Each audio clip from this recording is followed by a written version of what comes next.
Public restaurants can be a challenge. And if you have a dog that's trained enough to kind of get out in public and they're nice and social and they're not trying to bite at people and you want to take them places, but maybe they don't always have the best manners, you want to make sure that you're doing the right things when you go out in public. First off, when you get there, I personally like to try and pick a table where I'm going to be like against a wall or in a corner. Like, I don't want to be dead center in the middle of everything. I don't want 360 degrees of distractions going on around me. I want to be in a situation where I can have a nice view of people and maybe even kids walking past me or towards us or anything like that, or maybe even other dogs, right? I want to be able to see that coming. I don't want any surprises. So that's usually one of the first things that I do if I go somewhere with one of my dogs. Now, when I sit them down, I generally kind of get them out of the way, make sure they're in a good position so that when I'm coaching them through the whole event of people going by and the server coming and putting food down and giving me drinks and things like that, that I can coach them through it properly.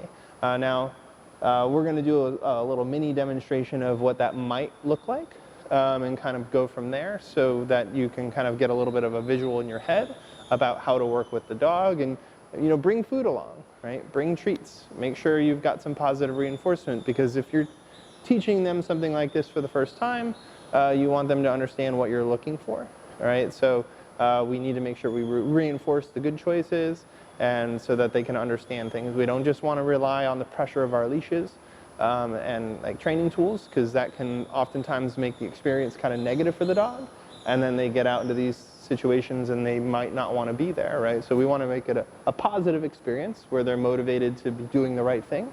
And so that when we keep going places, eventually we can fade the food out and they just know what's going on and how to handle themselves. All right, so when you get to the restaurant and you pick your table, you found a nice table, you go over to sit down. You want to get the dog into a position where, one, you can see them, and two, they might be out of the way of traffic. So if you're sitting at a table like this, and maybe this is the walking area, you would probably get the dog on the other side of you, right? Just in a spot where when people are passing by and things are going on, they're not right in the way. People aren't going to just drop down and start petting them right away, things like that, right? So I generally have them off on the opposite side so that when the server comes in or other guests at the restaurant are going by, we don't run into issues. So I put the dog into obedience. I like to put them into a down. So you can go ahead and put her into a down. And then when she's in that down, give her a little reward. You're probably going to want to get your food on the side that the dog is on so that you're not doing a lot of extra like reaching across and things like that.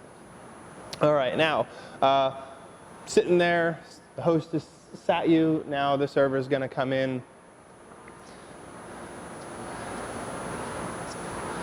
and you'll be coaching the dog. So if the dog pops up, gets excited, and you can talk, say hello. Hello. Hi. Welcome. What would you like? I'm giving you black coffee. All right. So server comes in, they're interacting with you. They might even say hi to the dog, right? They might even come back over, Robert. So they might even be like, hey, pup. And if that causes your dog to make a mistake, then you might have to address the dog a little bit, but you also might address the server and say, hey, no thanks. Like, she's in a down right now, and we need her to be calm. And they'll be like, oh, okay, she's so cute, and then they walk away. All right. Server walks away for a little bit, comes back at a certain point, asks if you would like any food. They take your order, right? So they come back over, dog's doing a good job, you can keep paying them. Don't bring the food yet. You got to ask her if she wants anything first, right? So she got to put her order in. Do you like that food? Yes. Dog breaks the down. Make sure you focus on the dog. So, Sana, you'll focus on making sure she holds her down before you give an answer. And if she's being a good girl, then you go back into interacting. All right, so she's doing a good job, pay her. Say good.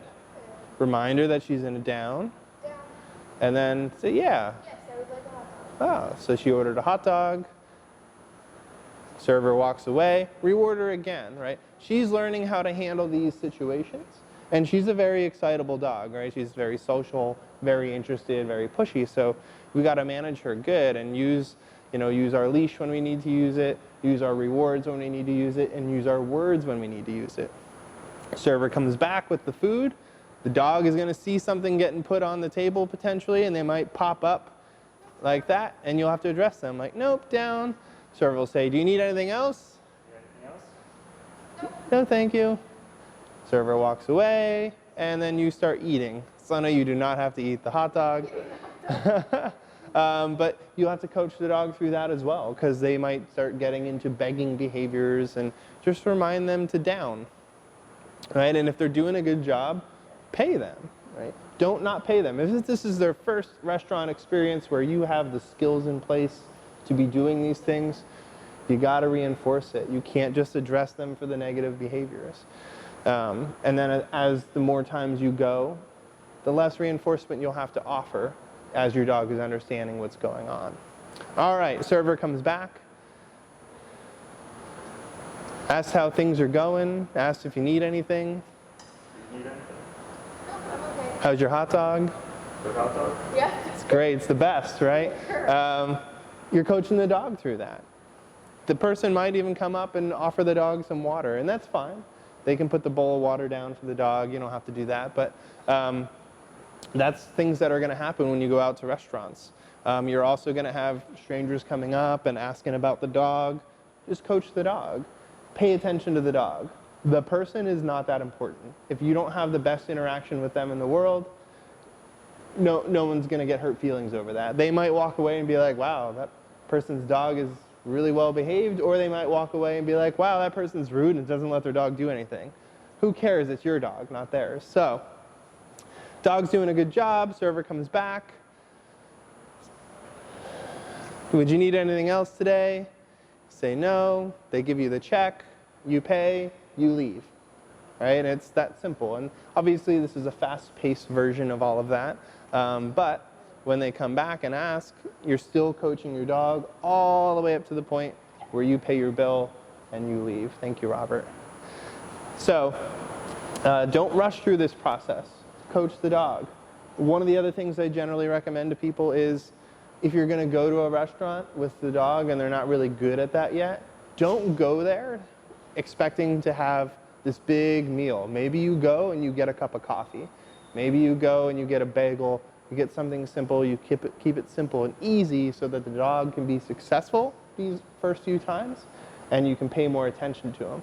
It's not easy to order a big appetizer and you order this big plate and you're sitting around with 5 other people and like there's so much going on to pull your attention off your dog.